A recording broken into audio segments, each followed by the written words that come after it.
Well, folks, it seems the lights are out again. The dreaded load shedding is back, and it's hitting us hard. Just when we thought we'd escaped the dreaded grip of load shedding, Eskom hit us with a curveball. It's like a bad dream we can't wake up from. Remember those 10 glorious months without rolling blackouts? Yeah, those are over. It was a brief respite, but now we're back to the dark ages. Eskom, our favorite power utility, announced Stage 3 load shedding, kicking off on Friday, January 31st, 2025. It's a tough pill to swallow. The reason they're calling it a perfect storm. More on that later. It's a mix of technical issues and unforeseen circumstances, but for now, get ready for some candlelit dinners and phone as a flashlight adventures. It's time to get creative with how we light up our lives. This news hit everyone like a ton of bricks. The shock and frustration are palpable.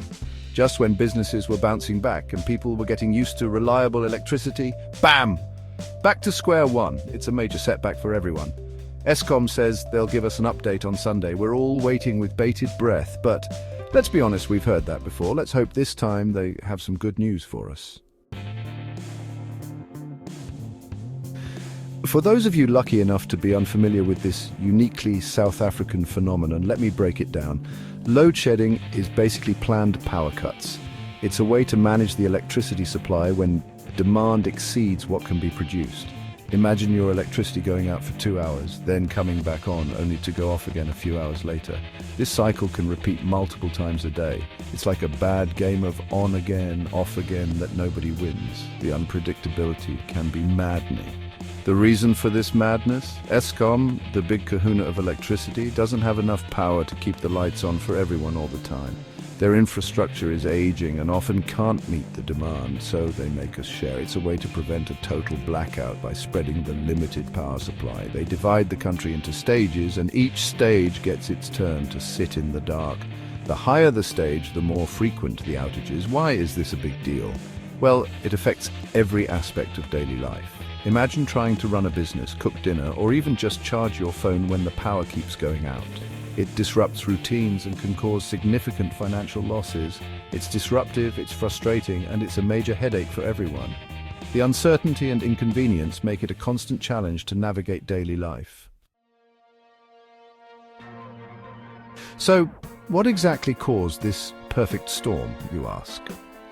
Well, it's a combination of several unfortunate events happening simultaneously, creating a domino effect of failures. It seems a bunch of things went wrong all at once, leading to a cascade of issues that crippled the power supply. First, 6 units at the Matimba and Lethabo power stations decided to take an unscheduled break. These breakdowns were unexpected and couldn't have come at a worse time. These breakdowns, coupled with other unplanned outages, meant Eskom was seriously short on power. The grid was already under strain, and this just made things worse. Then there's the issue of emergency reserves. Eskom relies on these reserves to keep the lights on when things go south. You see, Eskom has these things called open cycle gas turbines, or OCGs, which are like giant generators that run on diesel. They are a crucial part of the emergency response. They fire up the OCGTs when the grid is strained, providing a much-needed boost to the power supply. But here's the catch: they're expensive and they guzzle diesel like it's going out of style. The cost of running these turbines is astronomical. Eskom admits they've been relying heavily on these OCGTs to keep up with demand, and now their diesel tanks are running on fumes. This is a critical situation. To make matters worse, Eskom's CEO, Dan Marrakane, warned that things could get even worse over the weekend, with Stage 4 load shedding a real possibility. This means even more power cuts and disruptions for everyone. Section 4. The domino effect impacts on daily life and business. Load shedding isn't just an inconvenience, it's a national crisis. Businesses lose money when the power goes out. Hospitals struggle to keep essential equipment running. Food spoils in fridges. Traffic lights go haywire. It's chaos. Imagine being a restaurant owner who has to throw out a whole day's worth of food because the fridges were off, or a student trying to study for exams by candlelight. Load shedding affects everyone, and it's taking a toll on our economy and our sanity. Section 5, a glimmer of hope, the road ahead. Okay, so the situation looks pretty bleak, right?